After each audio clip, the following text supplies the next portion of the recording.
Hey, listeners, have you ever wondered what you're missing on the Patreon? Let us ask you these questions. Do you like the Pre-Fixe? There's an extended version of it every week on the Patreon called the a la carte. Do you miss your favorite dead celebrities? We have a medium who comes on to talk to them on the Patreon. Are you an astrology buff? We have an astrologer who comes to the Patreon to read the celebrity stars. Do you want to hear what we edit out of the podcast? Then you can listen to our cutting room floor episodes on the Patreon. Do you ever wish we could fix you? Then listen to our all-tier advice episodes right now on the Patreon. And if you ever want to kiki with other listeners of this pod, come to one of our hilarious live Zoom spectaculars.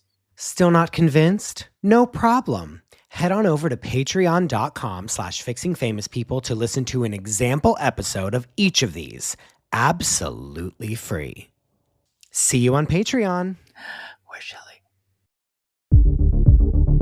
This is Fixing Famous People, the podcast where two reality television producers pitch solutions to save celebrities in dire straits.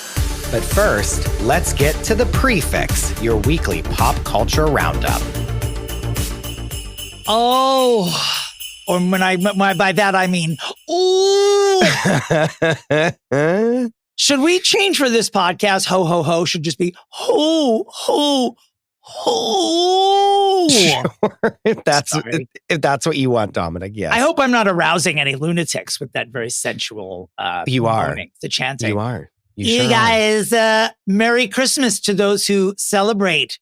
If you're listening to this podcast on the day it drops, it is Christmas Eve 2025. Clitmas Eve.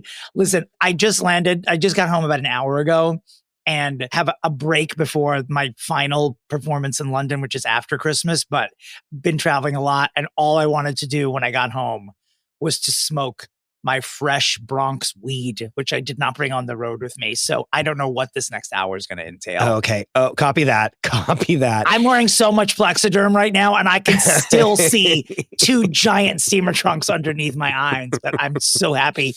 I've had such a great time on the tour, but I'm so happy to be home, and everybody was asking for you at the last stops. Wait, I didn't even ask you how Toronto was. Toronto was great. Smallish crowd, but mighty. Yes. You know, I had no crowd in Toronto. Excuse me. I was also told it's pronounced Toronto, not Toronto. That's a tell, I guess, when you're there if you pronounce it Toronto, which explains why my wallet was stolen. Just kidding. But it was great. Toronto was great. DC was great. Boston was great. I think that's where I've been since we all last I think spoke. so, yes. What we have not shared on this podcast was how the night before I was supposed to fly to Toronto, I forgot a very key thing that I would need to fly to Toronto, which was my pasapuerta. So I had to fly home to New York to get it. I am a Christmas idiot. And Dominic, this is your karma for all of the horrible things you said about Canada. That are sure, I guess. Wait, what have I said bad about Canada? Nothing, I'm joking. But remember, we did get DMs being like, why does Dominic hate Canada? Like this felt fitting. True. This felt fitting Canada. For that. So everyone was so sweet there. What I will tell you, what we are going to post on the Insta is that at my tour stop in Boston, Chris was not with me, and a listener named Drew, a lovely, hilarious, oh my God, Dominic, this feels like 9 genius named million Drew. years ago. God, okay. I know it was only a few days ago. Some of you may remember a few months ago, Christopher shouted into the ether, "I need a Britney with knives tree topper." No, you said someone make Chris this. Yes. Oh my God, you're right. I totally forgot. Don't act like I asked for this. I reimagined it as you having done that. Yeah, how convenient for you. I did that. And I don't. So anyway, a listener named Drew came up to me at the Boston show. Please go to the Insta to see this creation. I'm going to plug it in and show it to you now, Christopher. Okay. P.S. Drew, DM me so I can thank you. This thing is, you want to talk about things that are a menace? You don't understand. It is cliterally, it is Britney Spears in her Instagram bikini and her knives. Diaper, her knives outfit. Yeah. Holding her knives. And then the star behind her is the 5 knife blades with all of her male partners embossed into each blade. and it also lights up in a series of changing patterns. And spins. I don't know. This should win an award on like a reality competition show, this star. For something. This will be the most cherished thing that I own. I hope Drew didn't mind. I hugged him several times, so I think he knows I don't think he's like an actual lunatic, but I was recording, as was his companion, my receipt of this star. And I looked right in the camera and I said, a lunatic made this. And I want to apologize. I hope he does an actual thing. That's a compliment. I meant a genius made it. No, I mean, when we say someone's, you'll know if we're really slamming you when we call you a lunatic. True. You should know that I did disassemble the item in order to travel it safely home in my suitcase. And it made it here. It was so expertly made and it's just genius. So thank you. And several people brought us stuff over the course of this tour. And we thank you all. And we just thank you all for coming. This one takes the cake. And guys, that was the best, by the way. That was the best. And if you guys hear some jingling happening, know that Dominick is wearing basically like a flammable, like, I don't even, what even is it, Dominick? Of all the adjectives you could use to describe my ensemble, the first thing you went with was flammable. So now y'all know how fucking cheap it looks, at least. A few weeks ago on my Insta, I posted a photo of a mannequin at Target wearing a half blazer that was made entirely of red garland. And I captioned it as, this is what the woman at your holiday Christmas party will be wearing when she says the things that will get her fired the following day. And so, of course, you bought it. And then I bought it. Yeah. Since you can't fire me from being a podcaster or a comedian. You were like, I am that woman. That's it. And then on the way to set today, I grabbed the sparkly hat that I place atop the box of my dead dog's ashes. And I decided to wear that. So go look at the reel on Insta if you want to see what a Christmas fool, what a Yule fool I look like. Yeah. So speaking of lunatics, if you think that either of us has two brain cells left to rub together, you're wrong. I'm hanging on by a thread, Dominick. I'm not going to lie. I can't wait. Hanging on by a thread is what I am. I'm so happy for the holidays. I'm going to my mother's tomorrow. I will not be able to make the annual visit to world's greatest grocery store, Uncle Giuseppe's, but I will be there to cook all day on Christmas Eve, and we will have a full house on Long Island on Christmas Day. Beautiful. And then I go to London the following day to perform in London at the Queer Comedy Club on the 28th at 5 p.m. London time. Please come out. Christopher, what are your holiday plans? Oh, we're driving down to my sister's, and so we're all meeting in Virginia Beach, and then and that's it, and then coming home. All right. And then I have a New Year's party to start throwing. I have wigs to buy. Oh, that's right. You're throwing a bewigged party this year. I forgot. The entire 8 years that Hassan and I have been together, he's wanted to throw a wig party where everyone wears a wig. And I've always been like, no, like what? Like, I don't want to do this. We finally did it last year. And it was so much fun. And every single person came in a wig. And we were pissing ourselves. Like with everyone's wigs that they showed up with. Like my friend Laura's fiance, who's just like a straight white man, like that just like doesn't want to wear a wig, wore like a blue version of like what the Beatles used to wear. Do you know what I mean? Like it was so fucking funny. And we were like, let's do it again. I loved it. I was very jealous when I saw the photos. Yeah.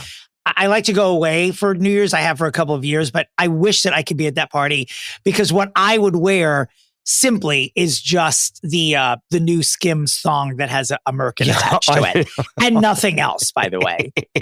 So in the event that I do not go out of town for New Year's, that is what I will wear to my first Chris and Hassan wig party. Yeah. I do have multiple wig changes as well. So Saturday Night Live is what I would like to talk about first. Okay. I did get to watch it live when I was in Toronto.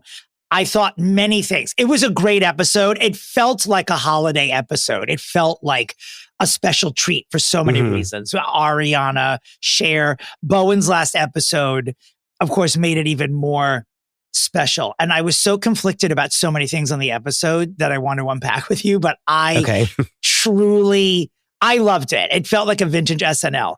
Okay, there was that Home Alone sketch they did where Ariana was dressed as Macaulay Culkin and then accidentally murders everyone in her family. I haven't seen any of it, by the way. I have not seen one thing of it. You need to watch it when you hang up here. It is the most SNL sketch in years. It's like the reason that SNL exists was for sketches like this. And it was a pre-shoot. It wasn't live. It was fantastic. It was truly like maybe not since Lisa from Temecula have I been this enchanted with an SNL moment. Yeah. Bowen leaving was very, they gave him a wonderful sign-off sketch for him to star in, and Ari and Cher were both in it. I didn't love the sketch very much, but I did cry when he cried, for sure. Sure. Ariana's a great actress. She's a great comedic actress, and she's like a quintuple threat, if that's even a thing. Like, she danced and sang. She did what she does. She's going to be 20 years from now, she will be sort of like what Melissa McCarthy is to us today. Yeah, like an all-time great and like no matter she's what, great. You can just throw her in there and she's going to be, anything. She does impersonations. She's fucking talented. Dominic, really I'm not going to lie. I'm very excited to see her in that like Meet the Fockers, like reboot, whatever it is. Like the like sixth version of it. I don't even remember how many there are, but like where it's like now it's Ben Stiller's kid is like bringing someone home and she's the girlfriend and she's and she's a menace. Like I feel like she's going to knock our socks off in it. She's already a superstar, but she's only getting bigger and bigger. You know, like and you don't have like a pop superstar like her come to acting and it work as well. Like Lady Gaga, sort of, and like I love her, but like she has had her goods and her bads, but like Ariana, the goods, of course, being her missing out on an Oscar nomination for fucking The House of Gucci. House of Gucci, yeah, sure, Dominic, yes. For magnificent holiday movie, House of Gucci. House of Gucci. Never, ever. No, but you're right about Ari, though. And you know who needs to take notes? Justin Louise Timberlake. That's how you do it, dum-dum. Yeah. Goodbye. Slam. But how's that for a holiday slam? For real though. But like she's done, like this is it. Like we're not even like, we don't need an album. Do you know what I mean? Like even when Lady Gaga was like doing A Star Is Born, we were like, can you do an album again? Like we're ready for Ariana to just like be an actor forever. She could be. She does it all. She does it all. Now, regarding one Sherilyn Sarkeesian LaBiere, Bono Allman, just seeing someone who's 79 years old performing at all on Saturday Night Live is an achievement. Obviously, she's my favorite celebrity of all time, so I am hard-pressed to say anything negative. Sure. It was very hard to tell if she was singing to track, but they just ignored the track, or if she was just fully lip-syncing. Because there were moments in both numbers when you could hear her voice separate from the recorded version of the song, but they were playing the recorded version of the song. Sure. And she was lip-syncing. But like, of course, and as I texted you, I mean, my first impression, as I wrote to you in the group chat, or not in the group chat, actually, individually, I was like, Ashley Simpson must be home watching Cher lip syncing on SNL and saying, I lost my whole career, and this mummy goes out there and just gets to do whatever the fuck she wants. The crypt keeper herself gets wheeled out. To which I say to Ashley Simpson, but she's Cher, bitch. That's it. She can do whatever she wants. Wait, to be fair, yes, you were right, and that was very funny, and I did laugh. But she is 79 years old, and Ashley Simpson was like 21, and people were like, can this bitch even sing? And then she didn't. Do you know what I'm saying? Like, correct. Yeah. However, I do love to think of Ashley Simpson doing like in that first episode of Behind the Gates or whatever, where that sister like threw the glass against the wall and it shattered everywhere. Yes, like the second scene of the whole show. But it was great. It was a fun episode. There were some great sketches in the holiday episode, other than the Home Alone sketch. It's worth a watch on Christmas. I do like the passing of the baton of like the Ariana Grande, because even early on, not to bring it back to Ariana Grande, but like remember that like Ariana Grande is the person that sang at Aretha Franklin's funeral. Like and she was she was like young then. Yeah. So I feel that she's, because of her raw talent, she has had that like passing of the baton many times, and I feel good about that. Versus someone like a Sabrina Carpenter that I'm like, will you be around in 5 years? We don't know. No. You know? We don't. And that's not, I mean, like, I like her. She has great music, but just. Sure. But she's not at that level. Yeah. Ari could be a Taylor level star. She I mean, is like wattage wise. She will never sell as many albums as Taylor, but they're very close to being the same level to me as far as like superstar level, you know? But you want to listen, you want to go back and listen to someone, not one human being alive can recreate this song. If you go back and listen to the song Dangerous Woman, I mean, you probably haven't heard it in a long time, but go back and listen to the like final chorus where then she does all of her runs in it. And there's not a person on this planet that can recreate that. Like, I just don't like that she was like 13 when she sang it. No, she was literally 16 years old whenever she did it. And I'm telling you, just listen, just forward to like minute 2:15 and play it. And it's like something about you. And I won't even attempt to do it, but she hits notes in the sky. Yeah. She hits notes in the sky that like no one alive could do today. Period. That's all. Okay, I'm moving on. No, I love when you love her. I don't love her as much as you do, but I do love her. But I'm telling you, listen to that and you're going to be like, oh, this person, of course, this person was going to be a humongous superstar. I have one issue with SNL. This is the only thing because I'm a bitter old faggot. Sure. This is the only reason. But they gave Bowen a final sketch and he got to like be squeezed in between Ari and Cher and it was lovely. And, you know, Bowen Yang being on SNL ticks off more stratosphere boxes than anything on that show currently. Like he's only the second out queer performer to ever be on that show, which is mind-numbing considering how appealing the show's just always been to a queer audience, you know, because we're so pop obsessed.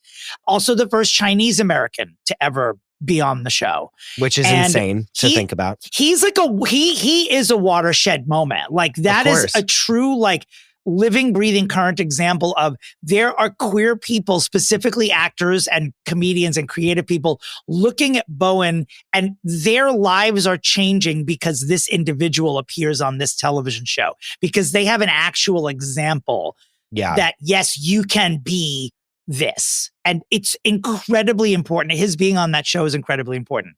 But again, because I'm an asshole and a bitter, jealous, jaded bitch. Oh, so this was all a lead up to you slamming him. No. I never want to discount how talented and watershed he is. Of course. I wish that Ego Wodum had gotten the same treatment. Oh, sure. I wish she had gotten a final sketch. Yeah. I wish that Heidi Gardner had gotten a final sketch. I wish that anyone else who was valuable to the show. Now, you know, Bowen being a little more groundbreaking than those people, I think puts him a half step above and maybe more worthy of that sort of send off. But there haven't been a lot of women of color on that show ever in 50 years. And I think Ego probably deserved the same. Not to mention that Ego's as talented. I mean, you don't need to explain. You don't need to explain yourself of your love I don't need to say the words Lisa from Temecula for a 500th time on the show, do I? We were about to do a pilgrimage to Temecula just because of how much you love her. And we may still. We should have done it. We should have done it, one. And two, we'll do it next year 100%. We're all meeting up at the Chick-fil-A to take a picture and then spit on the door and then leave.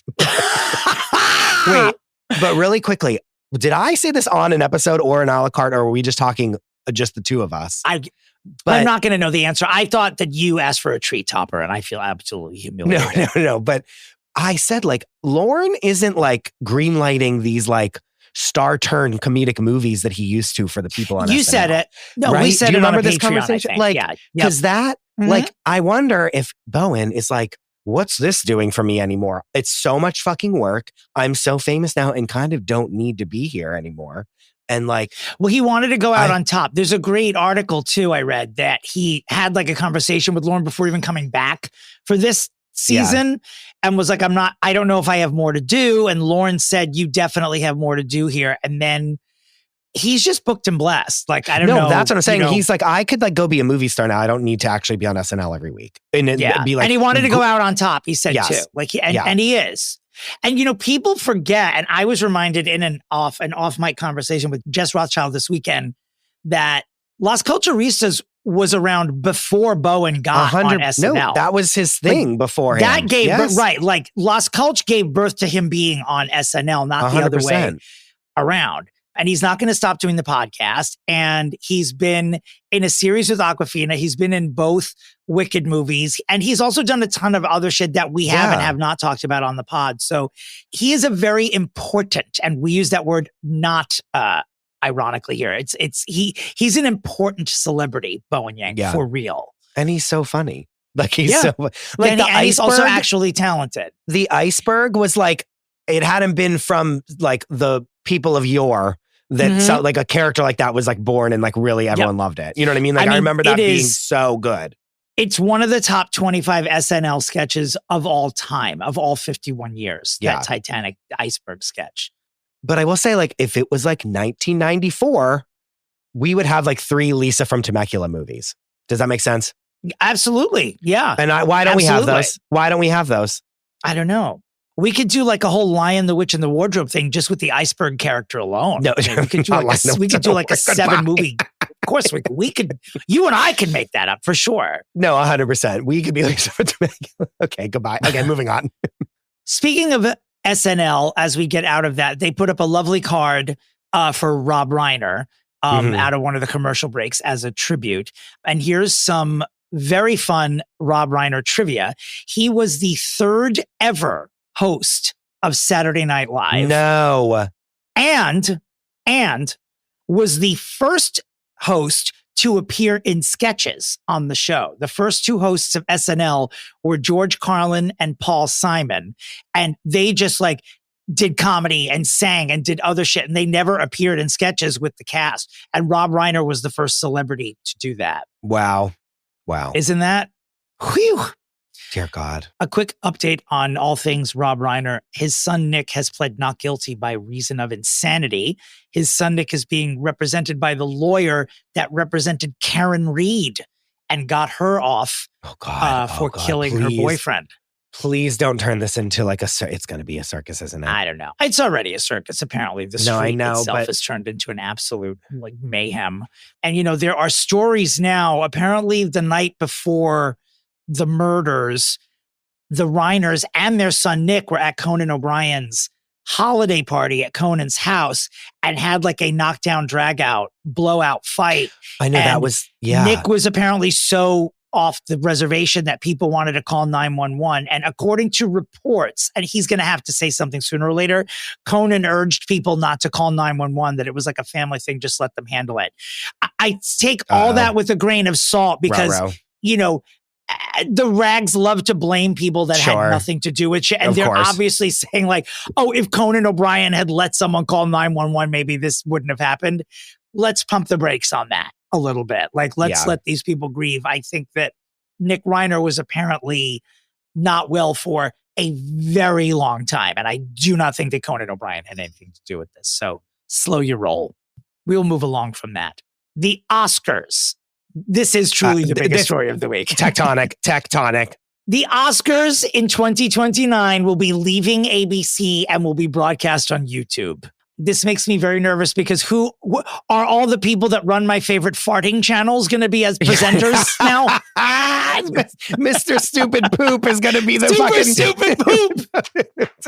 He's going to be the fucking presenter. He's going to be like, he's going to go up there with Judi Dench and he's going to be like, can you bear witness to this? And then rip a fart on her. Dominic, I'm peeing my pants. It's the first thing I thought. Like, get off of you. You've devalued. In one instant, the Golden Globes just became more prestigious than the Oscars, as far as I'm concerned. And they once nominated Heather Locklear from Melrose Place at the Golden Globes, and they're now better than you.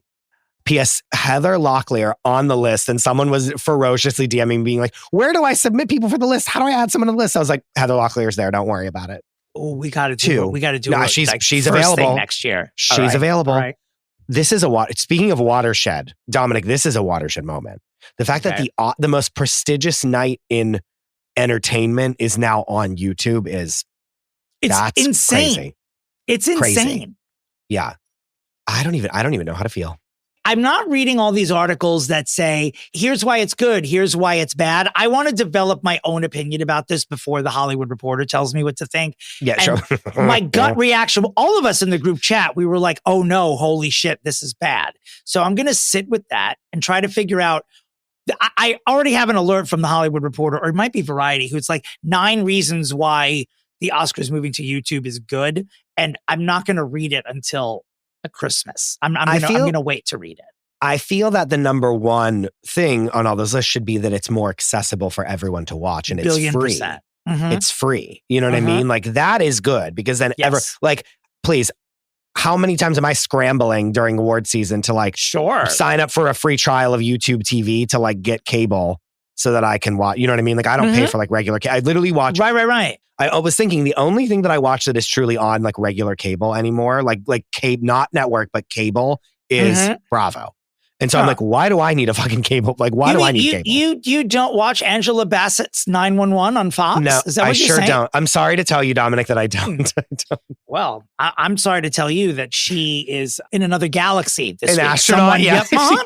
E.T. called 911, so they're sending Lauren Sanchez and Angela Bassett.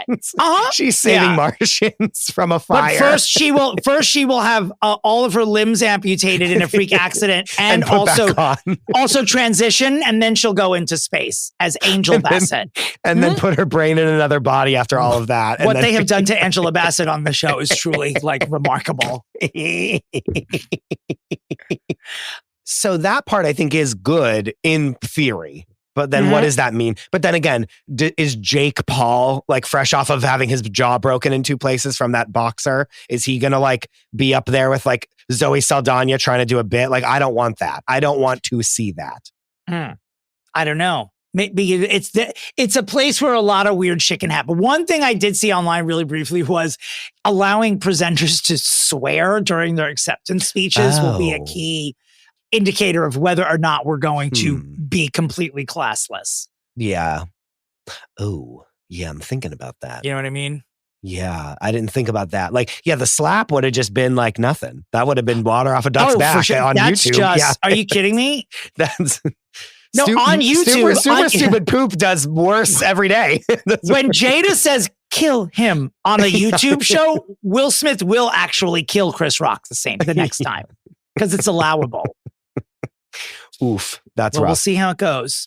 It's scary. Speaking of scary, can we just, if you don't want to talk about this, I'm fine, but I need to address Nicki Minaj being at Turning Point USA. I've been chomping at the bit. I've never seen someone say goodbye to their fan base as quickly as Nicki Minaj is doing right now. It's truly remarkable. In one singular second. Yeah. And so adamant about it. And if you are defending her, people, I don't even care about the Barbs anymore. If you're defending her, you are a lunatic, and not in the good way.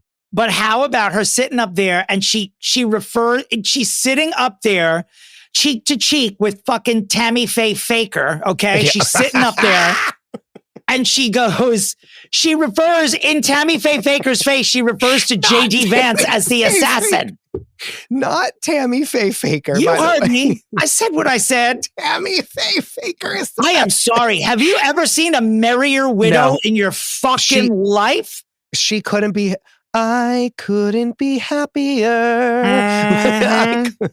Wait, I'm writing Tammy Faye Faker down. You're welcome. Hold on, stand You're by, welcome, everyone. glossary watchers. Yeah. Tammy Faye Faker is 100%. I'm not telling anybody how to grieve. I'm not. Yet I am saying, I take a day off. I don't know. It's very, let your eyebrows take a day off. You know what I mean? No. Anyway, moving on. Well, by the way, not only did Nicki Minaj lose her fan base and refer to the vice president as an assassin. Wait, why did she say that? I didn't understand that. She meant it as it's like he's a badass. Like JD Vance is the assassin. 007. Yeah. Right. Meanwhile, her husband was literally shot in the and they sat there. They died. had an uncomfortable moment. They covered it up, but whatever. But earlier in the evening at this Turning Point USA thing, Erica Kirk was introducing another leader in the organization and used the word. She was trying to say that he's been running this with grit, and she said with grift. Yeah, incredible. Thank you, Jesus.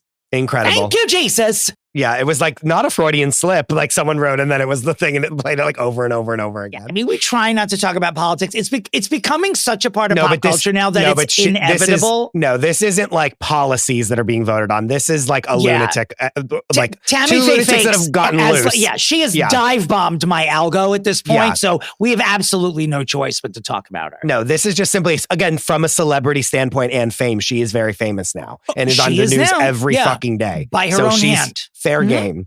Which is funny because, like, you know who we didn't see? Vanessa Bryant after Kobe Bryant passed away. God, no. We saw memorials, and then I'm going to go home and raise my kids. Again, and like, not a right way to grieve, but there is sort of an egregiously tacky way to do it. And that's what we're seeing here. Here's what I want to bring up about Nicki Minaj. Wasn't Roman like a man that was living inside of her that was like another persona that came out and like another personality and all this stuff? So like, let's think about how you created your entire career was off of the back of you having all these different personalities inside of you. And then also haven't had a hit in 2 albums. And so this has been coming for a long time. We might have to do like a trajectory of her bonus episode because I've seen this coming like 10 years ago.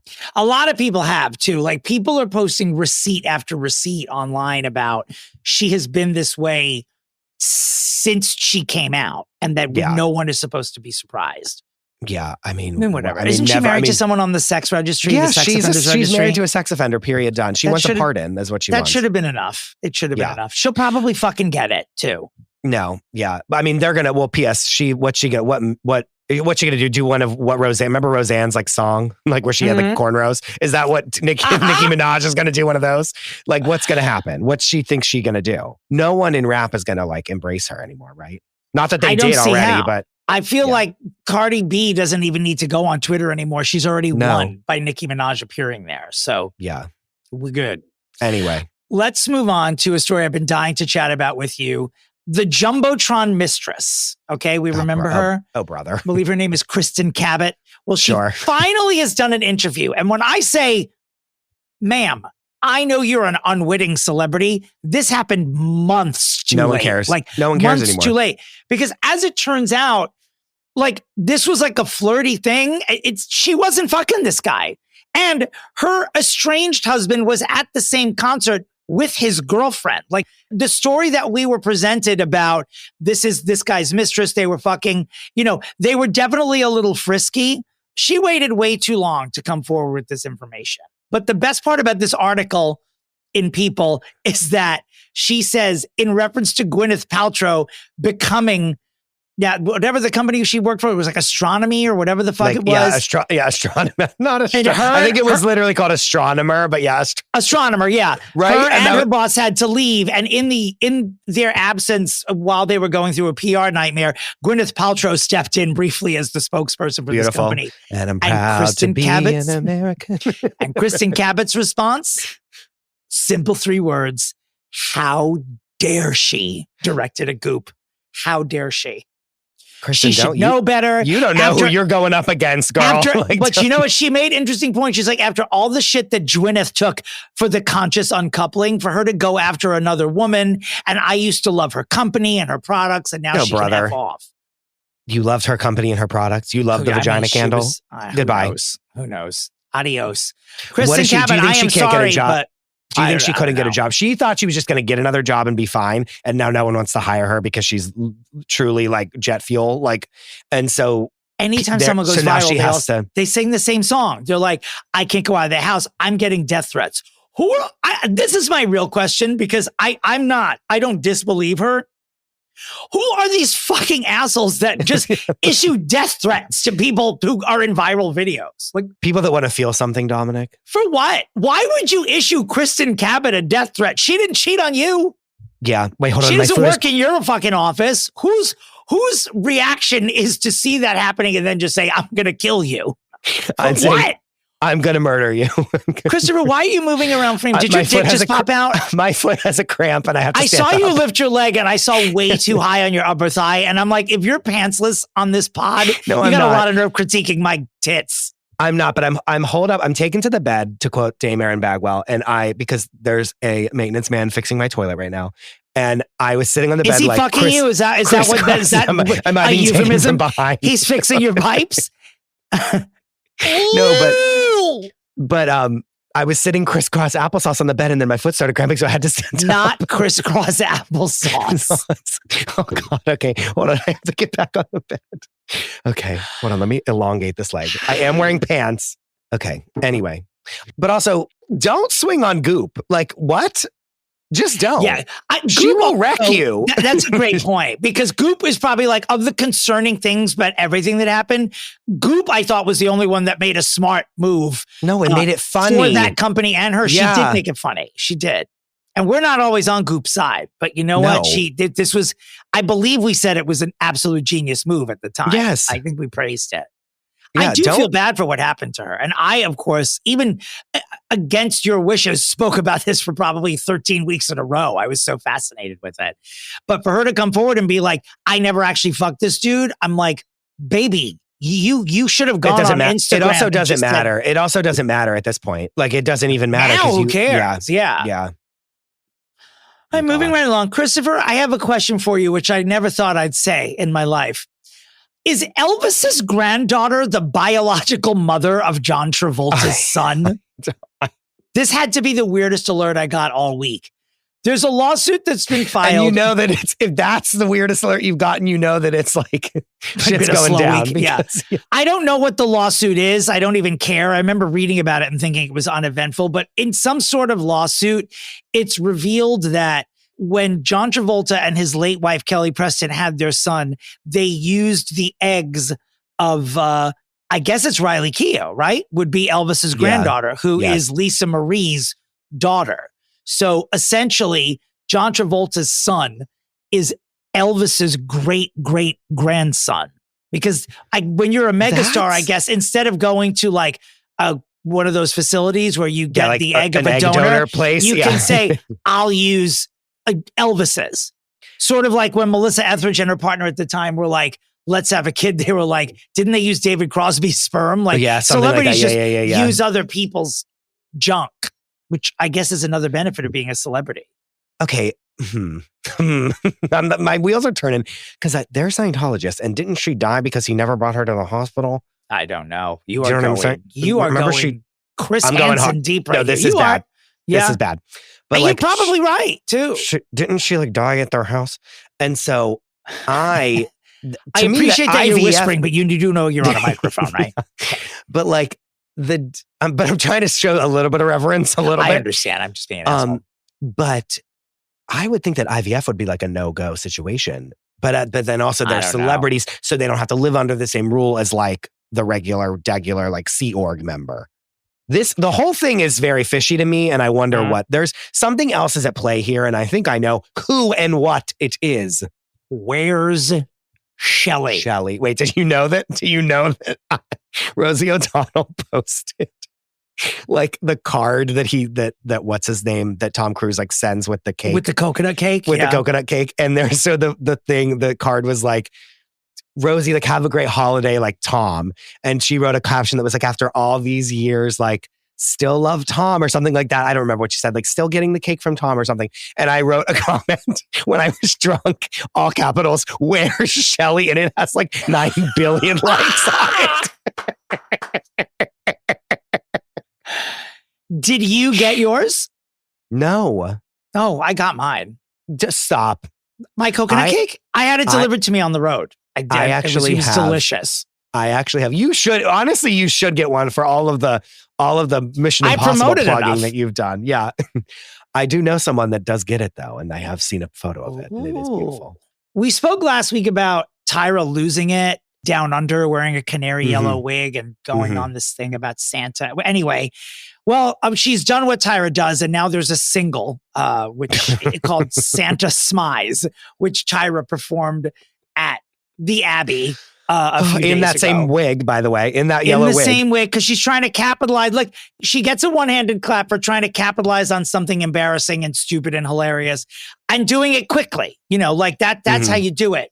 It's only a one-handed clap because it's Tyra Banks, and we only know about this because she's in the middle of selling some pile of shit called hot ice cream, which a Clistening has now verified is just warm milk.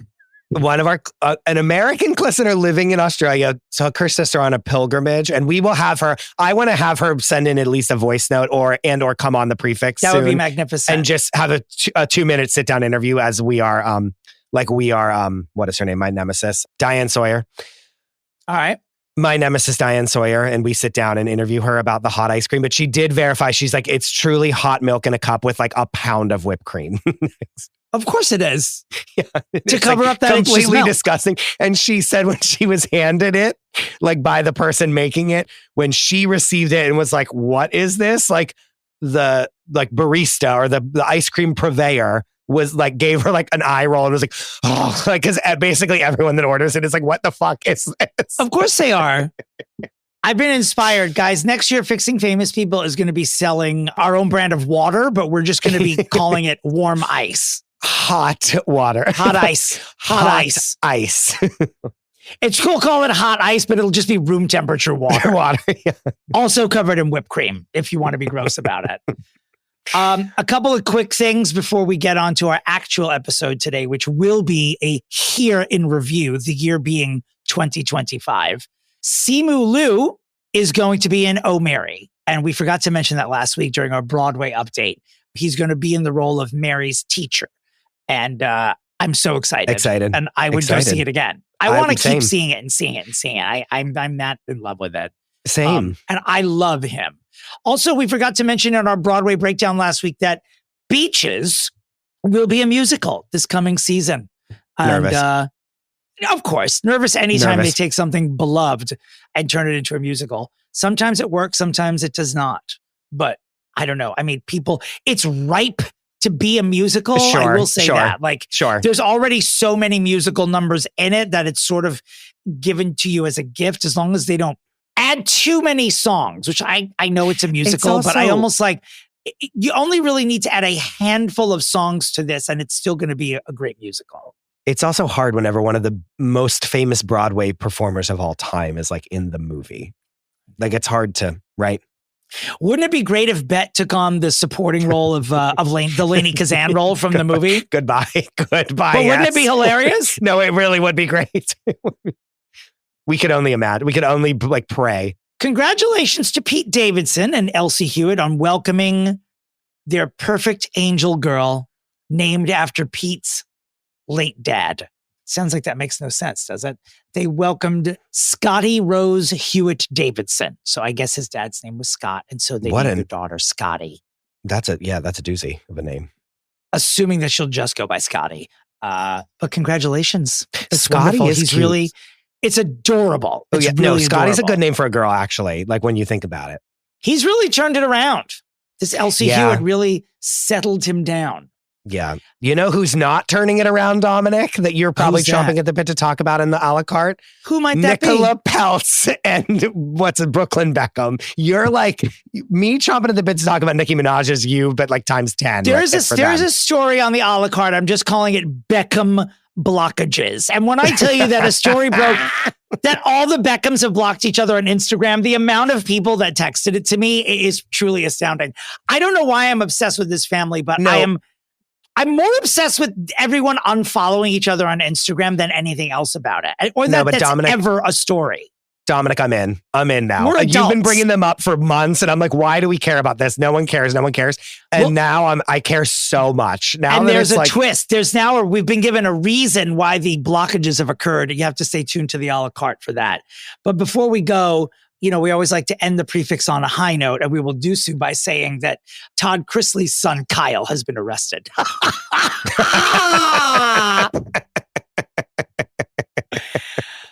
The New Testament People.com reports that Kyle Chrisley has been arrested in Tennessee for multiple charges, including domestic assault and public intoxication. No matter what happens, though, he'll probably be pardoned. Keeping the family business of being a fucking criminal alive and well during the holidays, no less. Yeah. Pieces of trash. He's going to go to jail and they're going to be like, your dad was great. And he was the Do you suck dick better than your daddy? No, but actually. I can't wait. Is this the son that whenever he got a tattoo, like Todd made him get it lasered off the next day? I don't know. I proudly don't follow them that closely, but that's the only episode I've ever watched of that show and was like, this is, it's going to be a no for me, dog. And so that was it. Coming up on the a la carte, not only will we talk about the Beckham blockages, we're going to talk about Timothée Chalamet's rap career, which means, goodbye. As with all men, getting a taste of Kardashian has driven him absolutely insane. Brad Pitt wins a court battle and now gets to see Angelina's texts. We'll tell you all about that. Wiz Khalifa sentenced to 9 months in prison. Good Lord. We will talk to you about that. Also about the Snoop Dogg biopic. Avatar, very quietly released into theaters. I'm seeing nothing anywhere about it. I like absolutely nothing. We'll talk about it. I have a theory. And a woman has married in Japan. A woman has married her Chat GPT partner. Oh God. I bet their first Christmas together is going to be very romantic. Goodbye. I don't want to end on a sour note, and we won't, but Barry Manilow announced this morning that he has been diagnosed with lung cancer and is undergoing an operation. I love Barry Manilow. Manilow. Want to make sure I don't, mistake him for Bradley Cooper. Operate on the right person. But prayers to Barry Manilow because he is a legend. He is fierce and an icon. And lung cancer is a fucking doozy that affects every family. And he's old. I'm nervous because he's 82 years old. Yeah. No, it's hopefully, for 100%. And that's it. And once again, I will be in London on Sunday, the 28th at the Queer Comedy Club. Go to the Fixing Famous People Insta or Dormitory.com to buy tickets. It's the last show of my holiday tour. And we love you. And we'll be back after these vital messages with our year in review. Merry Clipmas. Merry Clipmas. Do you need to mention something that's been stirring in your loins that we didn't mention in the Pre-Fixe? Oh, yes, I do. So how incredible was it to watch not only Jake Paul, is it Jake Paul? Or one of them, one of the Pauls, and then Andrew Tate, both getting the shit beat out of them at boxing. It was... I haven't watched the clips yet, but you have said several times that it's absolutely glorious. This boxer that went up against Jake Paul, who I was not familiar with, his name is like Anthony Joshua, I think it is. He's like a foot taller than Jake Paul, isn't he? Humongous. He's a mountain of a man. He's hot also. Oh! And you know how some people are like, oh yeah, like Conor McGregor's hot. I'm like, no, he's not. He's so ugly. Like this guy's like generally just very hot. He's like a full foot taller than him. And when you see, he like hits him once and then you see the recollection in his eyes that he has an opening to knock him out. And I know nothing about boxing, like prefacing all of this, but you can just see that he sees this is it right here. And he hits him in the stomach to have him like put his arms down and then his face is exposed. And this guy gives him a roundhouse? A roundhouse, but isn't that a kick? But like, I don't know. He gives him like a punch to the side that it just is like in Raging Bull. Like there's like 9 million versions of this in Raging Bull where it's like boom, punch to the face. And like where in a cartoon, like a tooth would be flying out. You know what I mean? Like, and he gets his fucking shit rocked. And he goes down and you see on his face that he literally goes, wow. Like because he's like, oh, I just got my fucking shit rocked. Yeah, he could have died. I mean, his jaw was broken. He would die for publicity in both his two jaw places. Was broken in two places because of it. It was like, and I was like, this is boxing. Yeah. Yeah, I'm not a fan. He's done, even before he started this boxing bullshit, he was never my cup of tea. No, me either. But it's all, not just because I'm an old man. It's just because I was like, okay, too desperate for it. No. And he gets it. He gets it. But then to just have like these people that are like, oh, I could be a boxer. I'm so hard. And then it's like, no, a real boxer just like fucking destroyed you. And not an elderly one that you like are dragging out of mothballs, to quote you, to like come fight you, aka what's his name? Mike Tyson. He thought he was really doing something when he beat Mike Tyson, who's like 77 years old.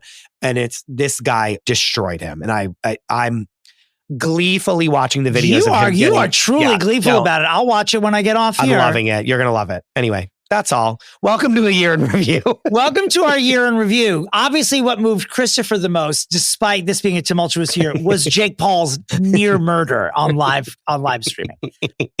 I mean, there are many places where we can begin. I thought this year in general was I don't know. I feel like it was a little more boring in years past. Like, I don't know what I'm going to be remembering the most pop culturally from 2025. When I think of this year, I will, because I'm still so rocked by it. The only thing is the Muppets in Space. I feel like for me, that was the biggest story of the year. Legendary. Speaking, of course, of former journalist Gayle King, the Joker, Lauren Sanchez, and complete buffoon Katy Perry. Amazon spending $1 billion to send these 3 Muppets into space. And I'm like, there are people who can't eat. Why this? A great way to advertise Amazon sending people into space. So I know why they did it, but I rarely think that people are spending money on, like, it's like, I'm not like, oh, don't spend money on that. This I saw and it felt really gross because it was happening during all this talk about tariffs and inflation, and they're just having this let them eat cake moment, and Oprah's there and the Kardashians are there and the world's richest man is funding it and falling over, tripping on a tumbleweed in your face, being pushed down by God, to quote you. The whole thing just felt gross, and having Katy Perry in there monopolize the coverage as she is wont to do, I just didn't like it. And also, like, and the other people that were on, like the unnamed people that we still don't know their names, that were also on that flight. The actual female scientists. Real, like one of them was an astronaut that then was like blocked out of being an astronaut, that then was like sexually harassed, that then like went to the court, like became a lawyer to like make a law to like stop what was happening to her, that then came back to being an astronaut. Like someone that broke like multiple glass ceilings more than any of the other people in this fucking thing. And I barely know what her name is. It's Amanda something, I think, because all we could talk about was Katy Perry like releasing her track list for her tour. And holding up her Daisy. And also, has anyone else done Blue Origin since? Like, what was now that we're months and months and months away from this thing, what was the point? What was the point of that? There's no money left. They spent it all. Yeah. They spent it all on Katy Perry holding a flower in the air, holding a weed. Like, no, but for real, like, wasn't it supposed to be like you were booking a flight to go do this and it was going to be like, I don't know. I don't think they've ever done another one since. It's not something I want to do because look, I know, when you see something on TV and then you see it in person, there's always that moment where you're like, oh, wow, I'm actually looking at this. I already know what the view is going to be from space. I mean, we already know what it looks like. You know who should bring up there? Someone who thinks the earth is flat. Put fucking Sherry Shepherd in the next one. Yeah. That'll be worth $1 billion. And she'll be like, look Sherry, at that. See how it's curved, you dum-dum? Dude, put her ass up there. And she'll be like, look at that quarter. That looks like a quarter. You know what I mean? She's like, look at the earth. That looks like a quarter. You got to fall off somewhere.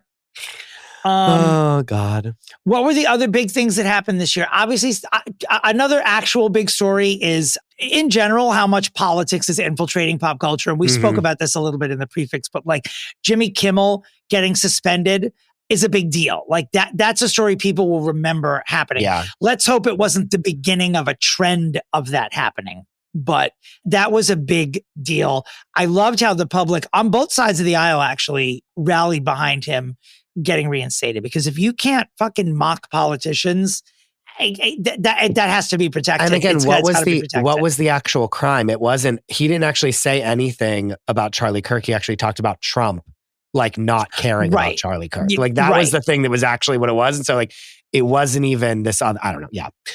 Charlie Kirk's also not a politician. Like he's a darling of one side of the aisle, but was he making fun of a public figure? Sure.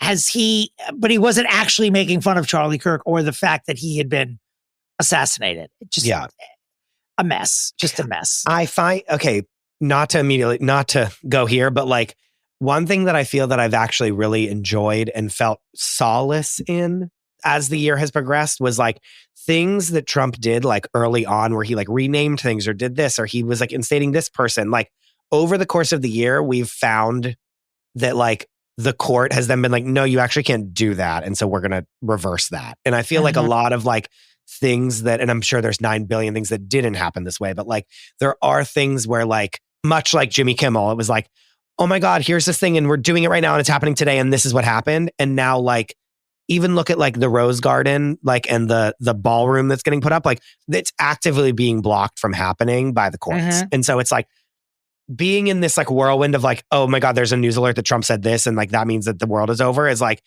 actually, as it goes on and like the government continues to run, like things don't all happen. Like much like how Jimmy Kimmel was like going to be out of a job for the rest of his life. He came back like 4 days later. Let's not forget though, recently, well, because the thing about Donald Trump is that he doesn't seek permission at all to do anything, as evidenced by the Kennedy Center is now called the Donald Trump, the John F. Kennedy Memorial, whatever, so blah, blah, blah. And it's like, they've already put the sign, maybe they'll have to take it down. Actually, they won't have to take it down because the board voted. The Kennedy Center board voted and said it was okay. But this is the thing is like, even those, he put like those like plaques under the paintings of all the people, and it's like everyone's so stupid except for me. Like he's doing that, and he knows that someone's just going to come and unscrew it and take it down in like a couple months. Do you know what I mean? Also, it's like all this shit that's going on, and this is not to say that like everything's right in the world, but like no, that's something of when I really talk about a year in review with all the political, like all this politics seeping into pop culture, it does get brought back around. Sure. In a way, and I'm glad that you brought enjoying. that up, where he's like posted this presidential hall of fame with plaques underneath every president, where he is basically roasting all of his predecessors in a public place, like in the White House, where, and it's not, but how do we get to this point where Donald Trump is the biggest faggot who's ever held this office? Because this hallway of roasting presidents, sleepy ass bitch named Joe Biden. Blah, blah, blah, this is the reading challenge from RuPaul's Drag Race. That's all this is. It is the gayest thing that has ever happened to the White House is that your ultimate man is like, well, this bitch that came before me did this. That's like someone making fun of their exes. No one likes that person. No one wants to hang out with that person. It's petty gay behavior. Welcome to Fixing Famous People. No shit.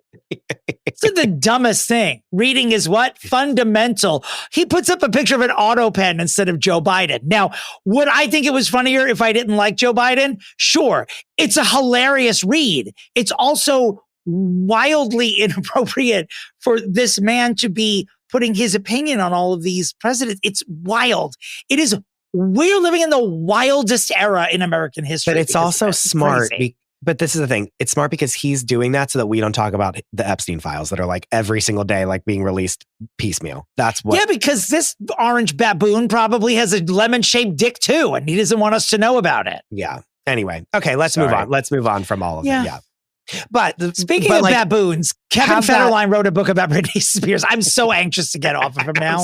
I'm sorry. No, but take that little shred of silver lining like with you into 2026, please. Anyway, speaking of baboons named Kevin Federline.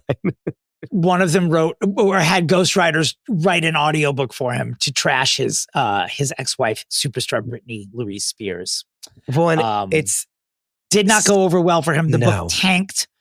His last grasp at I'm not getting any more money from her, so I need to capitalize on the name. That era has ended for Kevin Federline. And what I would suggest to him, based on the little press that he did, is an Alberto VO5 hot oil treatment, because your hair is a mess. I need it is actually, no, I don't even know if he might need a dry shampoo, because it is the greasiest shit. It looks like a wet wig, his hair. Yeah.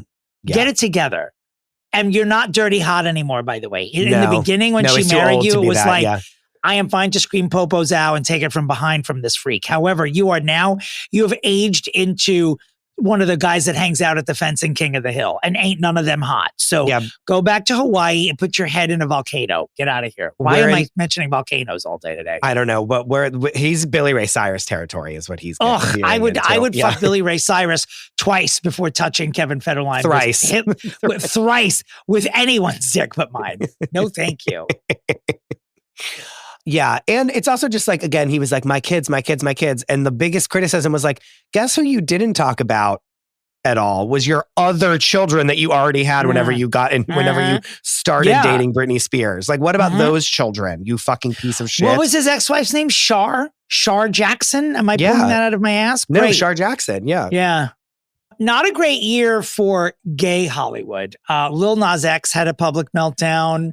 Jojo Siwa, the inventor of gay pop, no longer gay and on the verge of being married to a man. Have you ever seen someone so lesbian-y go off into a marriage with somebody?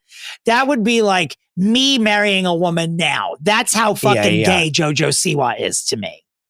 I know. I feel she's lost. I mean, look, I saw a random clip of like her on Dance Moms. P.S. The fact that we let Dance Moms be a television show is everyone involved in it should be arrested and never let out of prison ever. Yeah, period. it's really including bad. Abby, including all of the moms, even like Dr. Holly. Like the fact that they put their children in that kind of an environment is reprehensible. And like it's like so bad. But there was a truly abusive that show. Like when I see clips of it on TikTok, I'm always stunned because I wasn't a regular watcher of that show. Me either. George Santos, pardoned. Another gay, Todd Chrisley, pardoned. And another gay, Joe Exotic, not getting pardoned. See, that's where the rights end at attempted murder, Joe Exotic. I apologize. Another gay, P. Diddy, also not getting a pardon, even though he wants one. He's going to get one in 2026. I know. He's going to get one. It's so bad. I'm telling you, he's going to get one. He really is going to get one. And that's really going to be like, that causes a rift like that. Then like something unlocks with that. And that's when I think a lot of like MAGA, then it breaks in half. I'm serious. I think that is like a tectonic situation that will I hope so. Because I would, if they put it to an American vote, I'd rather Joe Exotic get out than P. Diddy. Oh, 100%. I want Tiger King season 3. You know what I mean? Like I want to see him like try to like get something and who he's dating, what throuple he's in today. First of all, Joe Exotic doesn't date people; he marries them. Like he's been married more than me, and that's saying a lot. Yeah, it is. Who else is looking for a pardon? Maybe not a pardon, but Menendez brothers. We all started the year thinking they were getting out of jail, and now it seems as hopeless as it ever has. It really is, Dominic. That's really a thing where you think like, oh, like we're gonna keep fighting the good fight. It's like when their thing was coming out, everyone was talking about them, and now we don't say one. Like when you bring it up, like and like, oh, their pardon's happening. I'm like, I don't even really care. There's always a reaction in my show. I do sing one line about it in the holiday show, and I can see in the audience when I bring up the one line, people reacting to it like, oh shit, that was this year. And that's right. That story's gone now. Yeah. That was like this summer was like the monsters and then like the documentary and all that stuff. And if I didn't write before that, even like this was all happening in like January, February, March, or as we say in the business, Q1. Oh, God. Yeah, but that was a while ago. The year in Kardashians, I mean, where do we even begin? She had a brain aneurysm. She failed the bar exam. She's on the world's worst television show. They deleted Meghan Markle from Instagram. I mean, this is the year. I think we already knew it, but when we took stock at the end of the year as we were assembling our thoughts, there are too many Kardashian stories, and I don't think there's any way to avoid it. I don't think so. No, but they're the first family of America. They are. Yep. They are our royal family. They are our royal family, whether you like it or not. I will say it is, I mean, and I always am going to tip the hat to Chris no matter what, like no matter what she does. She could literally cliterally shoot someone in the face. She built an empire. And I would still She built an empire. They stay in the press in a way that is so good and is so marketable. Like people actually fucking bought that Skims Merkin. Like people bought that. Of course they did. Do you know what I mean? Like it's like people are wearing it while we're talking to them and we have no idea. Yeah. They're not idiots. You know what I mean? And some are fading away. Like I feel like Kourtney and Khloe are less prominent because I don't really watch the show anymore. But like Kim and Chris like stay in the fucking news. Well, a lot of people feel like Chris is managing Timothée Chalamet's Marty Supreme campaigns because he's been doing like outlandish shit on socials and stuff. And they feel like Chris has somehow gotten her claws into him, telling him what to do. I'm sure. In order to get an Oscar. So. And why wouldn't he go to her? I'm not going to lie to you.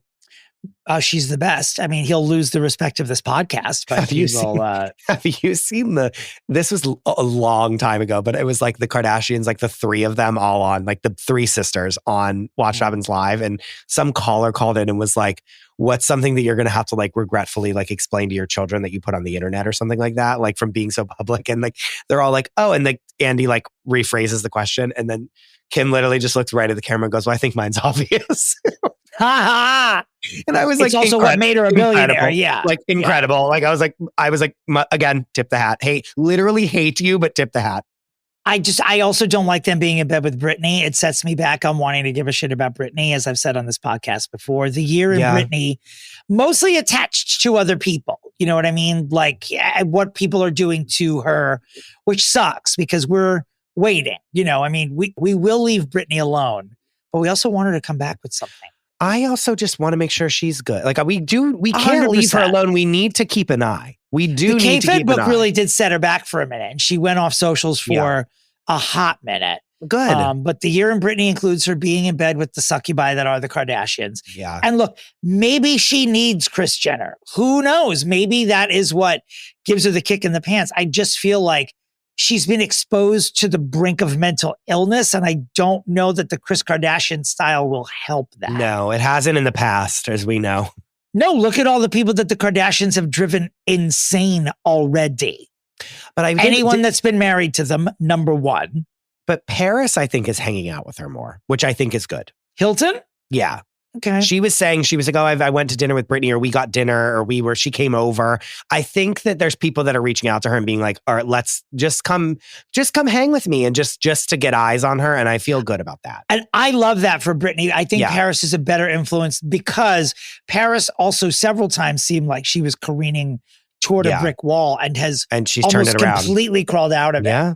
Yeah. She's totally. just a hot middle-aged mom now. She's basically, she is Amy Poehler's character in Mean Girls now. Yeah, she's a cool mom. So that's a great influence for Britney. Yeah. So I feel good about that. And I don't think she ever is going to do a song ever again. I don't think she will. I don't think she needs to, like monetarily. I don't think she needs to. And like for once, someone is like, I don't need to be famous anymore. You know what I mean? Yeah. As far as entertainers of the year, and I don't have like a full list, but as we come up with them, I'll say that list doesn't exist without Cynthia Erivo, her hosting the Tony Awards, her moment at the Oscars, her being Jesus Christ Superstar, her beginning and ending the year with Wickeds. I mean, I don't know that we have someone has more raw talent than Cynthia Erivo right now. Dominick, period. End of conversation. Period on it. Period. Yeah. Like, it's pretty amazing. She can do whatever. She can do whatever she wants. And whatever you might think of Wicked Part 2, Wicked for Good, like when I was watching it for the third time and we were with my mom in the theater, and again, not even in the Dolby, like really nice theater, just a regular AMC. We come to this place for magic in Nicole Kidman's AMC theater, theater number 2, not 1. Okay. When she was singing No Good Deed, again, infamously not that good of a song, my mom looked at me when it was over and she said, my heart is pounding. Like when you actually hear it and see it, and like, and regardless of what you think of the movie, like you're going to go, wow, no one could do that. No one else could sing this song. Like it was incredible. By the way, I don't know, have we spoken since the New York show? We have, but a listener after the New York show named, I think her name was Stephanie, came up and asked me to sing For Good as Cher. I didn't even remember singing it. At one point a few weeks ago, did I say, wouldn't it be great if Cher took over the role of Elphaba and said, I have been changed? Yeah, and I do remember it tickled this her so much she needed me to sing it to her live. Which I obliged. I'll sing, by the way. Of course. At the drop of a hat. Anything if I know the words, I'll sing as Cher anywhere for free in public. If one is assembling a list of Entertainer of the Year, Bad Bunny also should be on that list. Not only is Debí Tirar Más Fotos one of the best albums of the year, but his run of concerts in Puerto Rico is just historic. And what a wonderful moment for Puerto Rico. And I went to Puerto Rico twice this year, and I've said on this pod before, there were entire nights we went out when the only artist that we heard in clubs was Bad Bunny. Like he's an absolute deity down there. But I feel like back in the 90s, there was so much of that. And then in the 2000s, everyone tried to like really be one thing. And now I feel like it's back to like, there's so many Latin artists that are like breaking through, that are like going off and like doing their own thing and not trying to be American and be like really like American top 40 is what I mean. And it's like, they're doing their thing. Like Rosalia's album that's like all these different languages. Everyone, like every reviewer is like, this is the best thing that's ever happened, blah, blah. Like, I like that it's like, I'm making this music. It's my music. I'm not doing it for for the like American top 40. And it's still breaking through and doing it. So Bad Bunny, certainly didn't invent Latin music, nor was he the person that started what would be called its resurgence, but he is certainly its biggest star. And what he has done this year, catapulting himself into the mainstream more than he has before will absolutely open up doors to other artists. I have found myself, and not just because I was already dating mostly Latin men, after going to Puerto Rico and listening to his album endlessly, I now play more Latin music just around the house or on my headphones. And you just, I don't know, just look up the words or don't and just enjoy the actual music. You know, Buena Vista Social Club is a hit on Broadway. And you did see it or no? No, I didn't, but I've heard it's incredible. Right. So like the book is in English, but all the songs are in Spanish. And everyone who sees it says it's just such a good time, even if there's parts of it you don't understand, no matter what language you speak. And it's a big deal. And of course, in sort of a controversial year when it comes to white supremacy and deportations and thinking that Puerto Rico is not part of the United States, Bad Bunny being named to do the Super Bowl halftime show is like a monumental achievement any year, but particularly in this one. It's a monster of a story, a monster. For sure. And, you know, people counter programming against a Spanish language Super Bowl. How fucking disgraceful, man. Like how utterly, you know, that'll be the lower story to Bad Bunny doing it. But having fucking Tammy Faye Faker's organization counter program against the Super Bowl because this guy is going to be speaking in Spanish for 15 minutes. How utterly disgraceful and un-American. Really. Fuck you. I'm done. Go ahead, Chris. Okay. Who's going to headline that? Nicki Minaj, by the way. And now the people watching are going to be like, why the fuck? Oh shit. I bet she fucking will. Yeah. I bet you just spoke it into existence. And what's she going to do? Like rap the whole time? And they're going to be like, why did we do this? I think she needs to do Anaconda top to bottom. There's some family values for you. Mm-hmm. Or she can do her great line on, what was it? Side to Side with Ariana Grande. What was it? Ride the Tricycle Dick Bicycle. Remember that? Oh yeah. Remember that? P.S. Great song. I've been here all night. Anyway, okay. And I was thinking you were singing I've been around the world and I can't find my baby. You know, she might not be in the news this week, but Ilaria has provided me with a year of absolute entertainment. She had a book, which I know you tried to enjoy. I had to. I was forced to read, yes. She also was on Dancing with the Stars. They also have a TLC show. She's also, I think, trying to have another baby, which I think is more disgraceful behavior. Let Alec Baldwin die in peace, for God's sake. And of course, when she got booted from Dancing with the Stars, she gave the greatest 1-week exit interview that anyone's ever given, where it made it seem like it influenced my Halloween costume. Never forget. Sure, remember? I showed up as her on Halloween. It sure did. And also, she really felt wronged. You know, she's like, I've been abused for a long time. I was like, well, this is a competition show where someone gets eliminated every week. It's not actually an assault on your character or the fact that you pretend to be another race. Only one of you is going to win. Like only one. It's just about dancing. It's just like Alec Baldwin punctuated it by driving his car into a tree when he knew she was coming home. She's always going to be one of my celebrities of the year. What else haven't we covered? I'm trying to think of like favorite movies of the year. I haven't seen everything yet, but I have seen One Battle After Another, which is the front runner in every category for everything at this point in award season. And it is worth a watch. Absolutely. Yeah, I haven't seen it yet. I really want to see it. It's a great movie. Yeah. I also caught Bugonia, which is... It's great. Jesse Plemons is great. He's Philip Seymour Hoffman forever. 100. Dominic, 100%. Yeah. He literally looks like that Philip Seymour Hoffman is like inhabited him. Yes. And Emma Stone very well could be the first actress to win 3. I'm sorry. Katharine Hepburn has 4 lead actress Oscars. Emma Stone may be the next one to get 3. And she'd only be the second person in history to do that because Meryl's 3 Oscars, one of them is supporting. So if Emma wins a third Best Actress Oscar for Bugonia, it will be a moment in history. She's very good. You know, she's very, very good. She's great. She's a great actor. She is. She gets dismissed because she's young and white, and I understand that. But at the end of the day, she's really quite good, and she's really quite good. Yes. Yes, she's incredible in it. It was a good movie. There's so much that I have not seen. Have I seen anything that moved me the way that House of Gucci did 2 years ago? I haven't. Goodbye. Will you ever get there again? Unclear. I honestly don't know. I don't know really either. I don't know either, Dominic. I don't know either. Just out of spite, I think I would carry along with it. Oh, you know what I watched on a plane that I really enjoyed? And I know this isn't the place to do it, but I watched Fantastic Four finally, recently. Yeah. Which is shocking because Fantastic Four was the only comic that I bought as a kid. Yeah. I rather enjoyed it.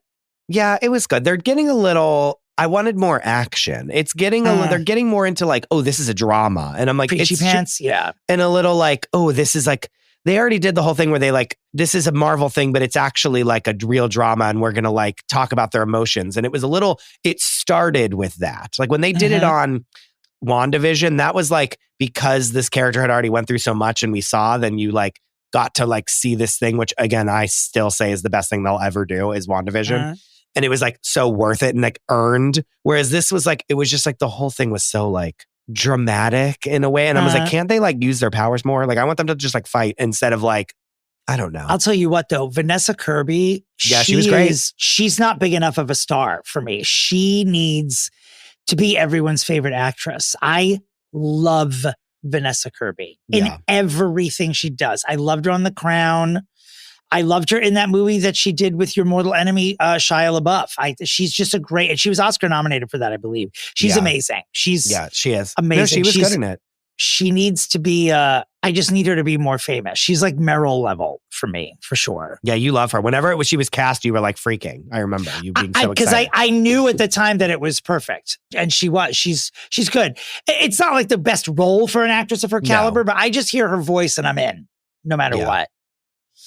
We've already mentioned about that All's Fair is probably our least favorite program of the year. As far as my favorite programs, I don't want to default to SVU, but I am going to say something.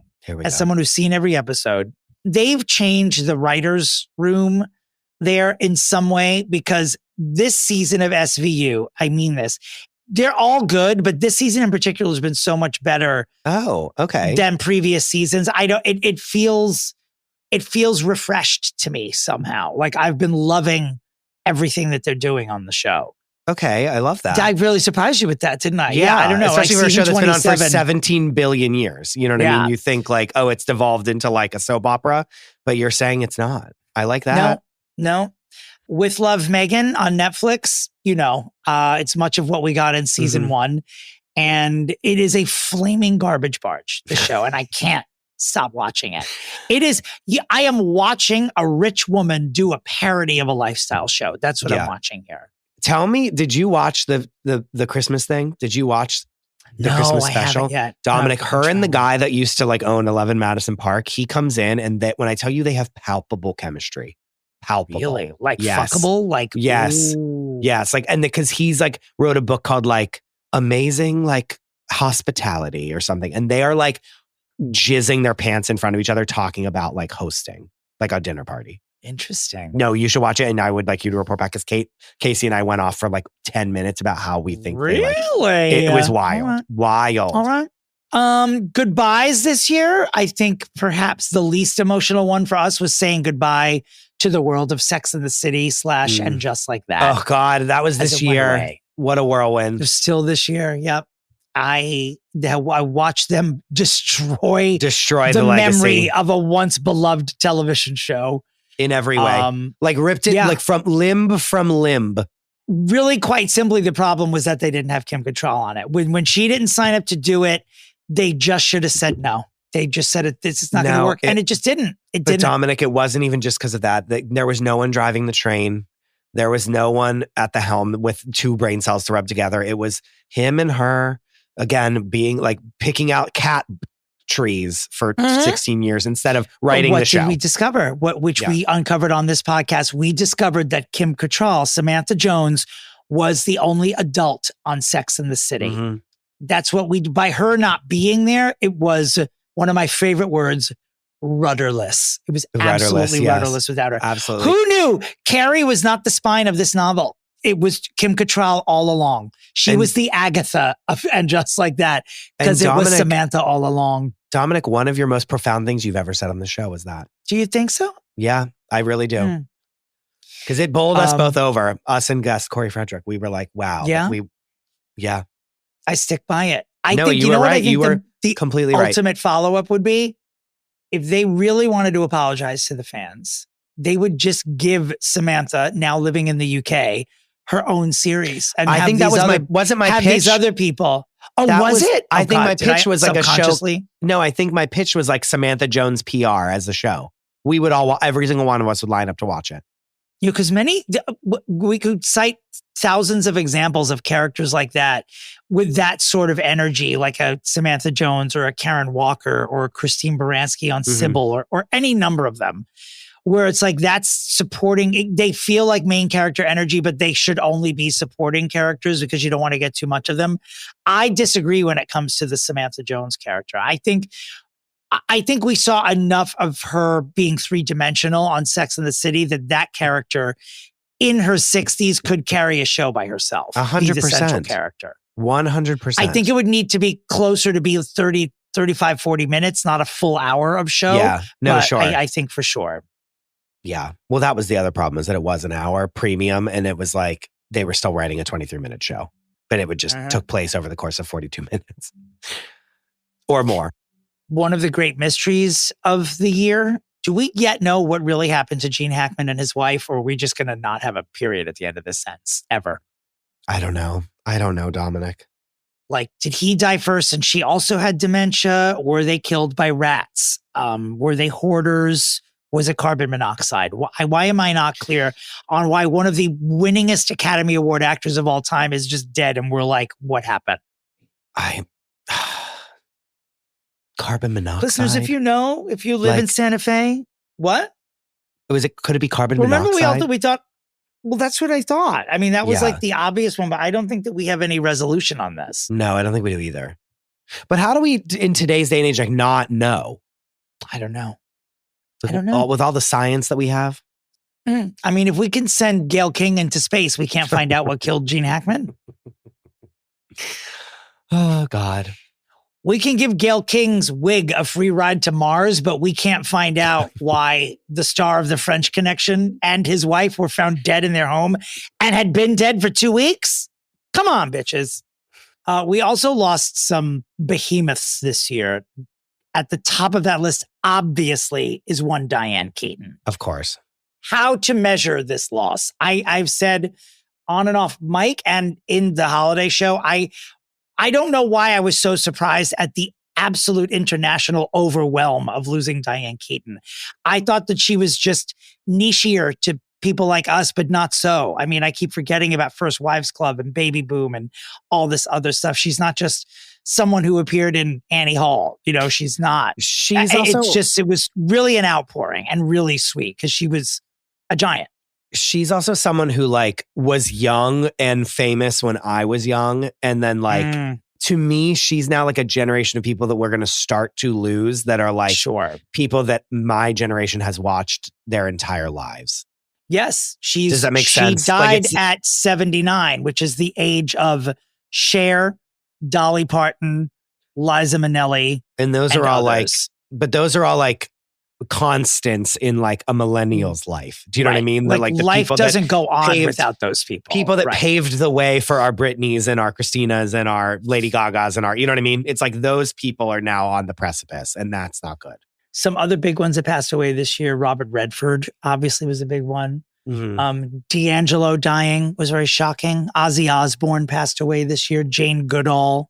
Val Kilmer passed away. He was sick for a long time. One of our favorites from one of our favorite shows, Julian McMahon, who you know mostly from Nip Tuck. That was also shocking. David Lynch, also. That's who I was thinking of. No, these as are far big. as like big directors. That's Giorgio Armani. No, this isn't in memoriam. This Oscars is going to be that's a heavy lift in this Oscars cycle. You know what I mean? Who you won't see on the Oscars, but who, for what Chris and I do or have done for a living, Anne Burrell passing away this year was also incredibly sad. And we're not trying to bring it down because a lot of really great things happened this year as well. I had tonsillitis and recorded some great content in the emergency room. So I'm grateful to have suffered from that. What's wrong with you? Wait, are we on the precipice? Are we allowed to say this about how many downloads we've had, or have we already said it on the We pod? haven't said it, but we're on the precipice. Do you want me to say the number? I do want you to say it because it's a fun holiday gift to ourselves. We're on the precipice of passing the milestone of 1 million downloads.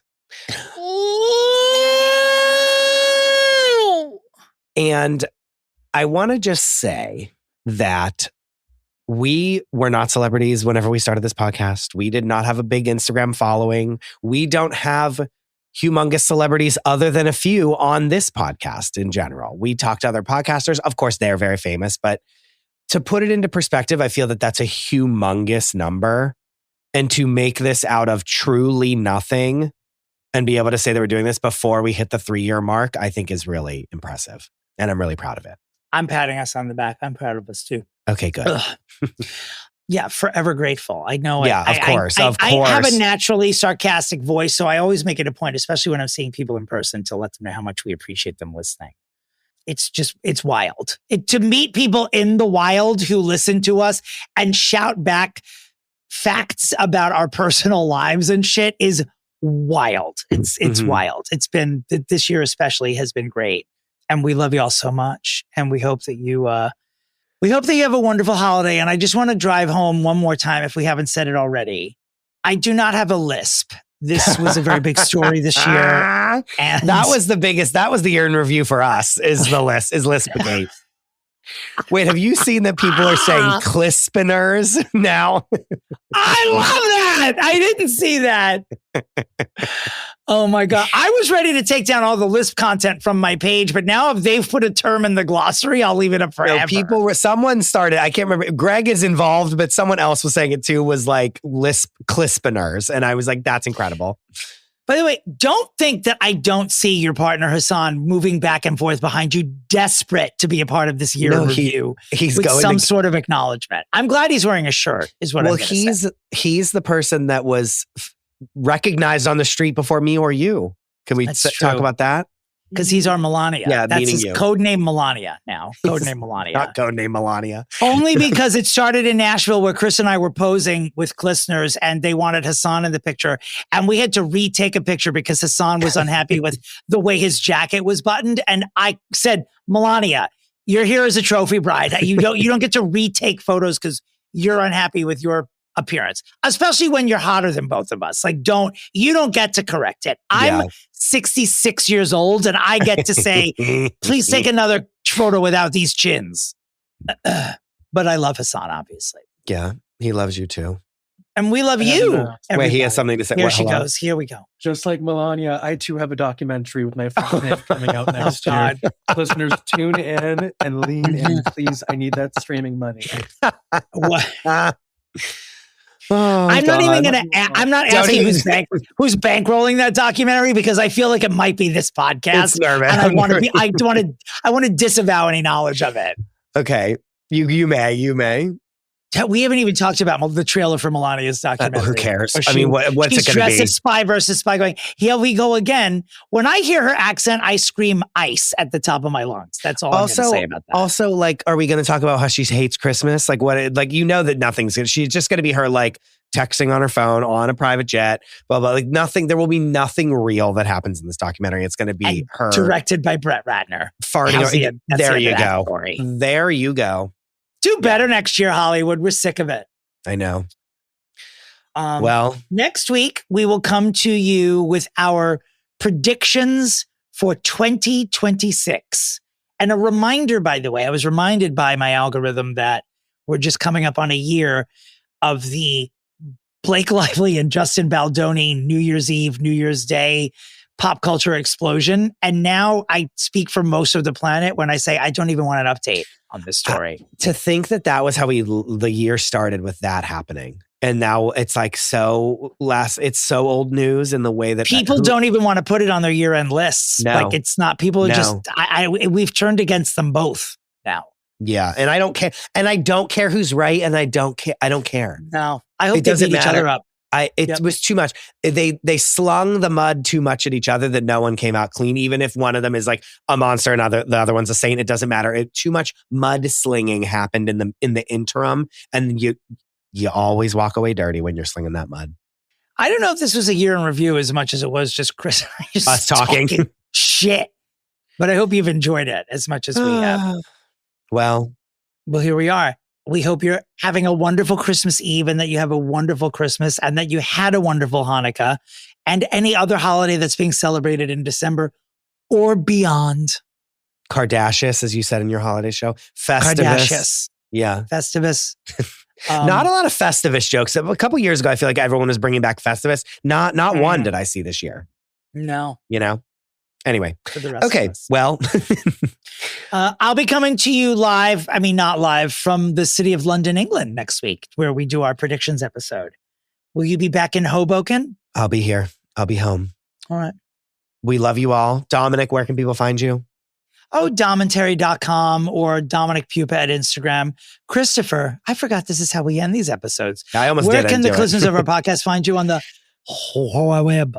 You can find me at the DeRosa. You can find the show at Fixing Famous People, and you can find the Patreon at patreon.com/fixingfamouspeople, where you can find a free version of every single kind of thing that we put on the Patreon for free. You don't even have to sign up.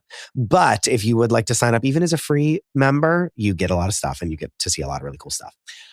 We love you. And as always, I wish you well, Dominick. And where's Shelly? Goodbye. Where is Shelly? And you know what? Just because it's the holidays, if you know where Shelly is, let us know. decorate her with Christmas lights. Festive her up a little bit. We need to hear from her.